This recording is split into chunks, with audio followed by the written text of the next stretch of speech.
Hello everybody, it's Mick from Bushcraft. I've had this book for several years now. I've had it since I was a lad. It belonged to my late uncle, and it was given to him when he was a boy back in 1947 from his auntie. And it's a book I've always had in the bottom of a drawer. It's been with me from house to house. Never really looked at it much, just flicked through it as a lad, looking at the pictures and dreaming. But now I think it's time to start going through it properly and just having a look at the way things were done back in the 1940s basically. It's called The Way to Camp. It's by a guy called S.H. Walker. It's quite appropriate, and it's the illustrated handbook of camp law, woodcraft and hiking. Nothing about bushcraft, just camp law, woodcraft and hiking. But in it, I've looked through it since I've been interested in bushcraft, and it's basically what we call today bushcraft, what they call back in the 40s camp law and woodcraft.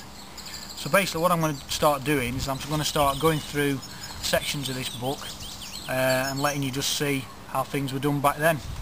And just to give you some of the adverts, some of the adverts in there are great for clothing and tents that are supposed to be, you know, state of the art back then. But I just want to read a little section which just gives you an idea of how things have progressed since the 40s. This part of it's like the introduction. It's titled Roughing It Smoothly, and I'll just read this bit to you. Just shows you how things have progressed since the 40s. Camping teaches us quicker than anything else how many artificial and unnecessary props there are in the town life. The good camper is one who knows how little equipment is needed to keep himself well fed, healthy and contented. This is the bit. Girls, unless they are forewarned, come into camp with 6 blouses, one for every day of the week, whereas boys will turn up without so much as a change of clean socks. Other people bring loads of gear, camp beds, camp stoves, camp seats, folding washstands, dinner and tea plates, kettles and saucepans, cups and saucers, and then they forget a tin opener. So there you go. That's how things have come on. I don't think you'll be able to get away with saying things like that. But it's basically saying, you know, you don't need all the gear. You just need the relevant stuff for what you're doing, and all the other stuff, why bother taking it?